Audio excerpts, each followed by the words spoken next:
Hello friends, rankers पाठशाला YouTube channel पर आप सभी का हार्दिक स्वागत है।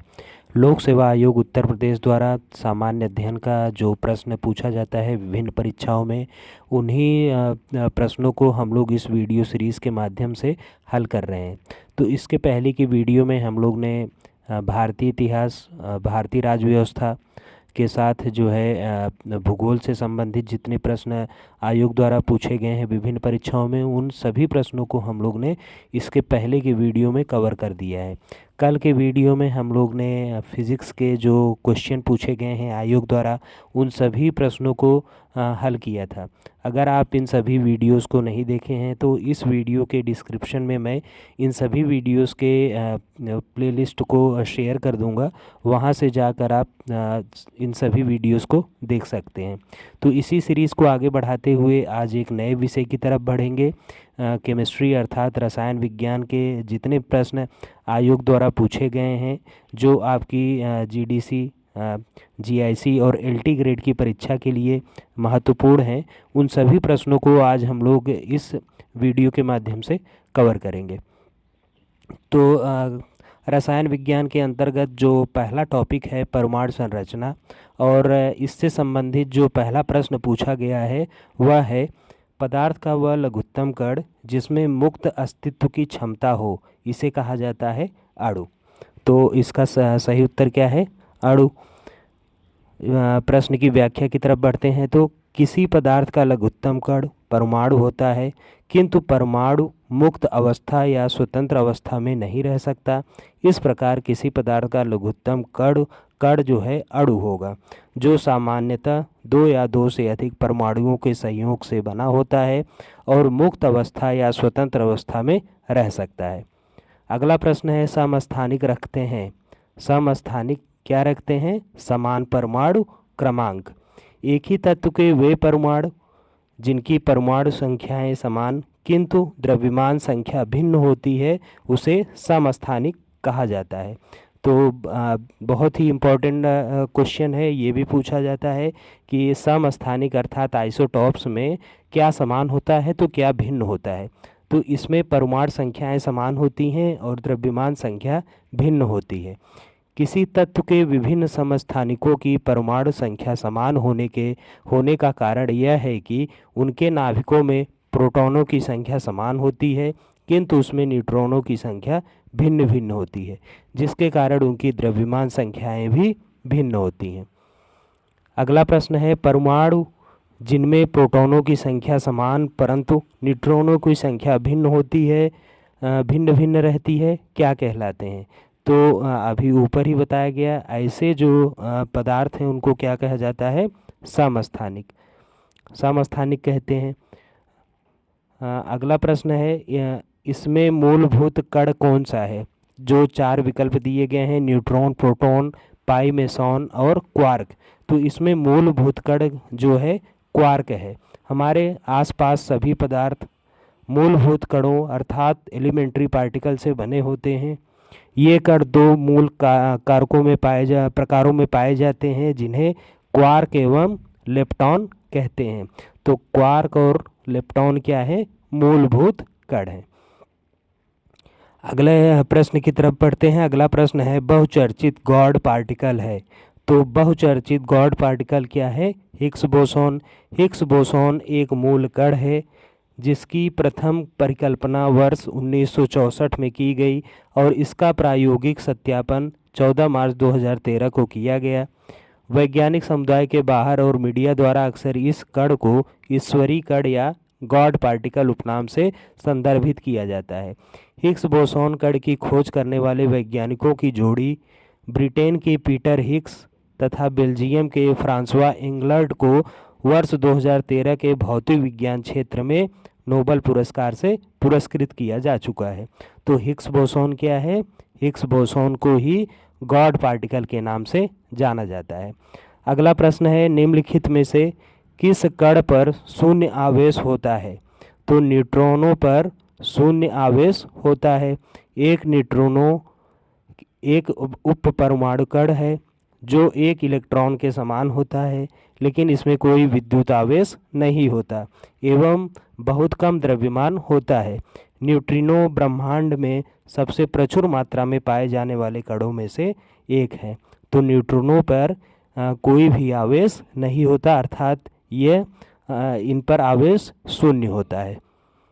अगला प्रश्न है, निम्नलिखित में से कौन एक उप परमाणुक कण अर्थात सब एटॉमिक पार्टिकल नहीं है? जो 4 विकल्प दिए गए हैं इसमें न्यूट्रॉन जो है ये उप परमाणुक कण नहीं है। बाकी तीनों कौन कौन से? न्यूट्रॉन, प्रोटॉन और इलेक्ट्रॉन, ये क्या हैं? उप परमाणुक कण हैं। उप परमाणुक प्रारंभिक या सम्मिश्र परमाणु होते हैं जो अणु से छोटे होते हैं। उप परमाणुक कणों में इलेक्ट्रॉन, प्रोटॉन और न्यूट्रॉन शामिल हैं। न्यूट्रॉन एक स्थिर कण है जिसमें प्रोटॉन तथा न्यूट्रॉन होता है। अगला प्रश्न है, निम्न युग्मों में कौन एक कण प्रतिकण युग्म अर्थात पार्टिकल एंटी पार्टिकल पेयर है? जो 4 विकल्प दिए गए हैं इसमें इलेक्ट्रॉन और पॉजिट्रॉन, ये क्या है? कण प्रतिकण युग्म। अधिकतर कणों के अनुरूप उनसे संबद्ध एक प्रतिकण होता है जिसका द्रव्यमान उस कण के द्रव्यमान के बराबर, जबकि विद्युत आवेश उस कण के विपरीत होता है। उदाहरण के तौर पर इलेक्ट्रॉन का प्रतिकण आवेशित एंटी इलेक्ट्रॉन या पॉजिट्रॉन है। यहाँ पर इलेक्ट्रॉन क्या है? कण, और उसका प्रतिकण क्या हो जाएगा? पॉजिट्रॉन या एंटी इलेक्ट्रॉन। अगला टॉपिक है कार्बन और उसके विभिन्न रूप। अब इससे संबंधित प्रश्नों को हम लोग देख लेते हैं, कौन कौन सा इससे संबंधित प्रश्न पूछा गया है। पहला प्रश्न है, निम्नलिखित तत्वों में किसके अपर रूप नहीं है? जो 4 विकल्प दिए गए हैं उसमें कार्बन, फास्फोरस, नाइट्रोजन और ऑक्सीजन है। तो दिए गए विकल्पों में सभी इसके अपर रूप होते हैं और ये पूछ रहा है किसके अपर रूप नहीं है। इस प्रकार जो है ये प्रश्न ही गलत है। अपर रूप एक ही भौतिक अवस्था में एक ही तत्व के 2 या 2 से अधिक रूप होते हैं जो एक दूसरे से अपने भौतिक और कभी कभी रासायनिक गुणों से भिन्न होते हैं। अगला प्रश्न है, निम्नलिखित में से किसे शुष्क बर्फ कहते हैं? जो 4 विकल्प दिया गया है इसमें ठोस कार्बन डाइऑक्साइड को शुष्क बर्फ के नाम से भी जाना जाता है। ठोस कार्बन डाइऑक्साइड को शुष्क बर्फ कहते हैं। इसे शुष्क बर्फ इसलिए कहा जाता है क्योंकि यह गर्म होने पर द्रव में पिघलने के बजाय सीधे गैस में बदल जाता है। यह बहुत ठंडा पदार्थ है जिसका तापमान लगभग -78.5 डिग्री सेल्सियस होता है। अगला प्रश्न है, फ्लिंट कांच की एक छड़ जब कार्बन डाइसल्फाइड में डुबोई जाती है तो प्रायः अदृश्य हो जाती है, क्योंकि इसका क्या कारण है? तो इसका कारण है फ्लिंट कांच का अपवर्तनांक वही है जो कार्बन डाइसल्फाइड का है। इसलिए जब फ्लिंट कांच की छड़ कार्बन डाइसल्फाइड में डुबोई जाती है तो वह अदृश्य हो जाती है, क्योंकि कांच का अपवर्तनांक वही है। कार्बन डाइसल्फाइड में विसर्जित होने पर फ्लिंट कांच की एक छड़ लगभग अदृश्य हो जाती है, क्योंकि दोनों में एक ही अपवर्तक सूचकांक होता है। जब 2 माध्यमों के अपवर्तक सूचकांक समान होते हैं तो उस स्थिति में वस्तु लगभग अदृश्य हो जाती है, क्योंकि प्रकाश का अपवर्तन नहीं होता है। अगला प्रश्न है, निम्नलिखित में किसका उपयोग जीवाश्म की आयु निर्धारित करने में होता है? तो कार्बन 14 का जो उपयोग है वह जीवाश्म की आयु निर्धारित करने में होता है। कार्बन 14 कार्बन का रेडियो एक्टिव समस्थानिक है जिसका उपयोग जीवाश्म की आयु निर्धारित करने में होता है। अगला प्रश्न है, निम्नलिखित तत्वों में कौन सर्वाधिक यौगिक निर्माण करता है? तो दिए गए विकल्पों में कार्बन जो है दिए गए सर्वाधिक यौगिक निर्माण करता है। अगला प्रश्न है, ऊष्मागतिकी अर्थात थर्मोडायनेमिकली रूप से कार्बन का सबसे स्थिर रूप कौन सा है? जो विकल्प दिए गए हैं उसमें ग्रेफाइट जो है ये कार्बन का सबसे स्थिर रूप माना जाता है। निम्न तापमान एवं दाब पर कार्बन का सबसे स्थिर रूप ग्रेफाइट है। इसमें धातु एवं अधातु दोनों के गुण विद्यमान हैं। इसकी तापीय तथा विद्युत चालकता अर्थात थर्मल एंड इलेक्ट्रिकल कंडक्टिविटी उच्च होती है। ग्रेफाइट में कार्बन परमाणु एक तलीय संघनित रिंग प्रणाली अर्थात प्लानर कंडेंस्ड रिंग सिस्टम में षटकोणीय हेक्सागोनिकली रूप से व्यवस्थित रहते हैं। अगला प्रश्न है ग्राफीन होता है, तो ग्राफीन है क्या? ग्राफीन क्या है? कार्बन का नैनो प्रतिरूप। ग्राफीन एक अणु की मोटाई वाली सामान्य कार्बन की एक पतली परत है जिसे नैनो प्रौद्योगिकी के क्षेत्र में महत्वपूर्ण अनुप्रयोग है।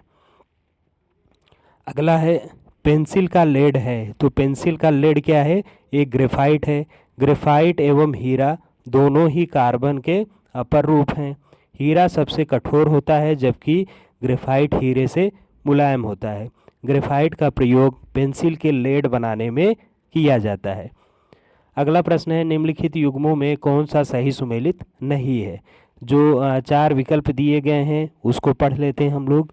फ्लोरीन फ्लोरीन युक्त कार्बनिक यौगिक, शुष्क बर्फ, ठोस कार्बन डाइऑक्साइड, केरोटीन मानव त्वचा की बाहरी परत में पाया जाने वाला प्रोटीन, मस्टर्ड गैस रासायनिक युद्धों में प्रयोग होने वाला विषैला द्रव। अब जो विकल्प दिए गए हैं उसमें विकल्प एक जो है ये सुमेलित नहीं है। क्यों? क्योंकि फ्लोरीन जो है फ्लोरीन युक्त कार्बनिक यौगिक नहीं है। आइए प्रश्न की व्याख्या पढ़ते हैं। शुष्क बर्फ क्या है? शुष्क बर्फ का निर्माण ठोस कार्बन डाइऑक्साइड से किया जाता है। निर्माण में यह प्रक्रिया कार्बन डाइऑक्साइड गैस से तरल तत्पश्चात ठोस में परिवर्तित करके की जाती है, जबकि ठोस कार्बन डाइऑक्साइड का ऊर्ध्वपतन तरल में न होकर सीधे गैस रूप में होता है। मस्टर्ड गैस क्या है? मस्टर्ड गैस को शक्तिशाली रासायनिक हथियारों के रूप में प्रयोग किया जाता है। इस प्राणघातक रसायन से त्वचा के अतिरिक्त फेफड़े एवं डीएनए कोशिकाएं सर्वाधिक प्रभावित होती हैं। प्रयोग के 1 से 6 घंटे बाद इसके लक्षण दृष्टिगत होने लगते हैं और इसका प्रयोग जो है रासायनिक युद्धों में किया जाता है। टेफ्लॉन क्या है? टेफ्लॉन पॉलीटेट्रा फ्लोरोएथिलीन का एक व्यापारिक नाम है जिसे वर्ष 1944 में रजिस्टर्ड कराया गया था। यह संश्लेषित फ्लोरोपॉलीमर है जिसमें फ्लोरीन के अणु मिले रहते हैं, अतः टेफ्लॉन जो है एक फ्लोरीन युक्त बहुलक है। फुलरीन क्या है? फुलरीन कार्बन परिवार का अपर रूप है जिसमें पूर्ण रूप से कार्बन के अणु संगठित रहते हैं। अब यहाँ प्रश्न में क्या दिया है? फुलरीन जो है फ्लोरीन युक्त कार्बनिक यौगिक है। फ्लोरीन युक्त कार्बनिक यौगिक नहीं है बल्कि क्या है? ये कार्बन परिवार का ही एक अणु संगठित करते हैं और इसे C60 से व्यक्त किया जाता है। फुलरीन की खोज राइस विश्वविद्यालय के अनुसंधानकर्ताओं ने वर्ष 1985 में की थी। वैज्ञानिक रिचर्ड बकमिनिस्टर फुलर के नाम पर कार्बन के इस अपर रूप का नाम फुलरीन कर दिया गया। अगला पढ़ते हैं। अगला प्रश्न है अधोलिखित युग्मों में कौन सही सुमेलित नहीं है? जो चार विकल्प दिए गए हैं उसमें फुलरीन जो है डी ऑप्शन, फुलरीन फ्लोरीन युक्त बहुलक, ये फ्लोरीन युक्त बहुलक नहीं है बल्कि ये क्या है? कार्बन का अपर रूप। इस प्रकार ये सुमेलित नहीं होगा। बल्कि जो और तीन है, पायरीन क्या है? अग्निशामक है। सल्फर डाइऑक्साइड ये अम्ल वर्षा के लिए जिम्मेदार है। फ्रियोन क्या है?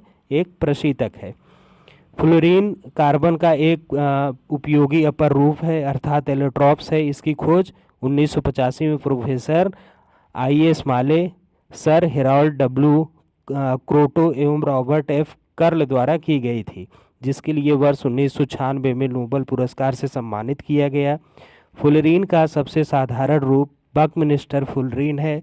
यह एक रवेदार बहुलक है जिसका प्रत्येक अणु 60 कार्बन परमाणुओं का गोलाकार समूह होता है। इसे C60 द्वारा निरूपित करते हैं। इसके अतिरिक्त C32, C50, C70, C76 आदि जो हैं फुलरीन छोटे बड़े गोलाकार रचनाओं के रूप में पाए जाते हैं। उपर्युक्त अन्य विकल्प सही सुमेलित हैं। तो फुलरीन क्या है? फ्लोरीन युक्त बहुलक न होकर यह कार्बन का अपर रूप है। अगला टॉपिक है मिश्र धातुएं। मिश्र धातुएं से संबंधित जो पहला प्रश्न पूछा गया है वह है निम्नलिखित में कौन पीतल के अवयव हैं? तो जस्ता और तांबा जो हैं ये पीतल के अवयव हैं, अर्थात ऑप्शन ए सही उत्तर है। पीतल जस्ता और तांबा के मिश्रण से बनाई गई एक मिश्र धातु है। इसका उपयोग बर्तन, मूर्तियों, वाद्य यंत्र, ताले, नल की टोटियों एवं गहने आदि बनाने में होता है। अगला प्रश्न है, स्टेनलेस स्टील मिश्र धातु है। तो स्टेनलेस स्टील किसका मिश्र धातु है? आयरन, क्रोमियम और निकेल का। आयरन, क्रोमियम और निकेल से मिलकर क्या बनाया जाता है? स्टेनलेस स्टील बनाया जाता है। स्टेनलेस स्टील में आयरन, क्रोमियम एवं निकेल तथा कार्बन का उपयोग होता है। स्टेनलेस स्टील का उपयोग उसकी जंग या संरक्षण प्रतिरोध प्रकृति के कारण किया जाता है, जो बढ़ती क्रोमियम की मात्रा के साथ बढ़ाया जाता है।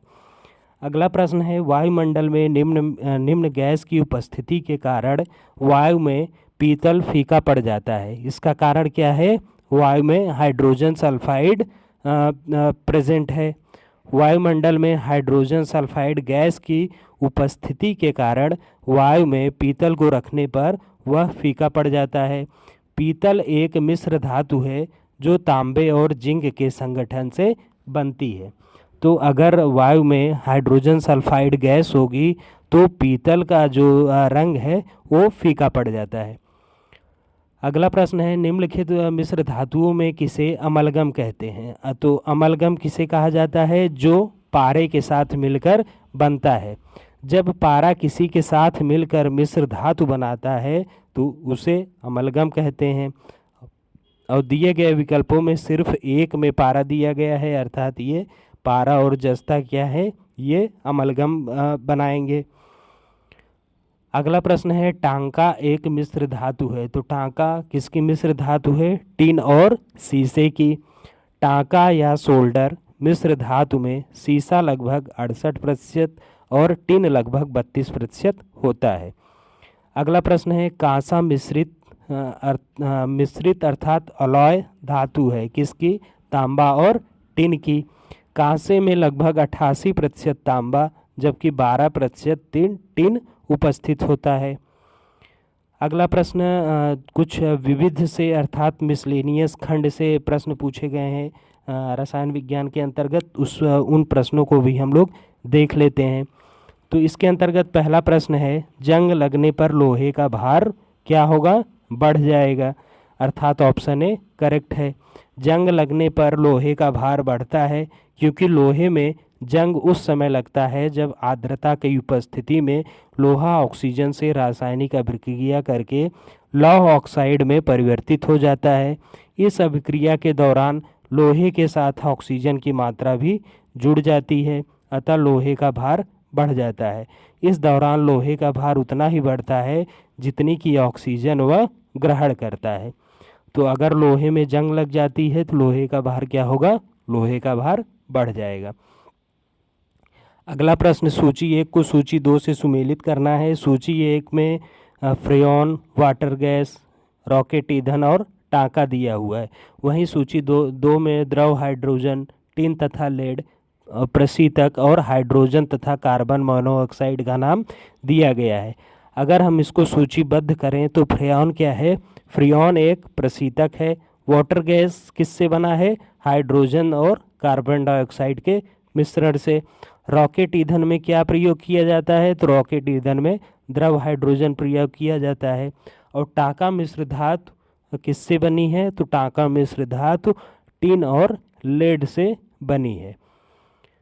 अगला भी प्रश्न जो है, सूची 1 को सूची 2 से सुमेलित करना है। सूची 1 में कुछ घटनाओं का नाम दिया गया है और सूची 2 में यौगिकों का नाम दिया गया है। घटनाओं में अम्ल वर्षा, प्रकाश रासायनिक धुंध, हीमोग्लोबिन के साथ संयोजन और ओजोन परत का क्षरण दिया हुआ है। और सूची 2 में chloroform carbon, chlorofluorocarbon, carbon monoxide, carbon dioxide और असंतृप्त हाइड्रोकार्बन का नाम दिया गया है। अगर हम इसको सूचीबद्ध करें तो अम्ल वर्षा किसके लिए, अम्ल वर्षा के लिए कौन जिम्मेदार है? तो अम्ल वर्षा के लिए कार्बन डाइऑक्साइड। रासायनिक धुंध ये क्या है? असंतृप्त हाइड्रोकार्बन है। हीमोग्लोबिन के साथ संयोजन कौन बनाता है? तो कार्बन मोनोऑक्साइड। और ओजोन परत का क्षरण इसके लिए कौन जिम्मेदार है? क्लोरोफ्लोरोकार्बन। अगला प्रश्न है, कपड़ों को नील लगाया जाता है क्योंकि इसका रंग पीले का पूरक है, इसलिए यह सफ़ेदी उत्पन्न करता है, इसलिए कपड़ों पर नील लगाया जाता है। नील क्या है? इंडिको एक रंजक है। यह सफ़ेद सूती कपड़ों में पीलेपन से निजात पाने के लिए प्रयुक्त किया जाता है। नील कपड़ों में मौजूद पीलेपन को दूर करने के लिए उस पर एक हल्की नीली परत चढ़ा देता है। इसे कपड़ा अधिक सफ़ेद और चमकदार दिखाई देता है। नील एक प्राकृतिक रंग है जो इंडिगो पौधे से प्राप्त किया जाता है। इसका उपयोग कपड़ों को नीले रंग में डाई करने के लिए किया जाता है। प्रश्नानुसार नील का रंग पीले का पूरक है, इसलिए यह सफ़ेदी उत्पन्न करता है। तो इतने प्रश्न जो हैं आपके रसायन विज्ञान से संबंधित पूछे गए हैं। जो घटना चक्र की बुक है आपकी, LT ग्रेड शिक्षक भर्ती के लिए जो घटना चक्र पब्लिकेशन ने बुक निकाला है, उसमें रसायन विज्ञान के इतने प्रश्न दिए गए हैं। इन सभी प्रश्नों को हम लोग ने देख लिया है। अब अगले क्लास में जो है विज्ञान खंड के जीव विज्ञान से संबंधित प्रश्नों को हम लोग हल करेंगे। तो उम्मीद करते हैं कि ये वीडियो आपको पसंद आया है। पसंद आया है तो इस वीडियो को लाइक करना ना भूलें। अगर आप इस चैनल पर पहली बार विज़िट कर रहे हैं तो चैनल को सब्सक्राइब ज़रूर कर लें। मिलते हैं किसी अन्य वीडियो में, तब तक के लिए धन्यवाद।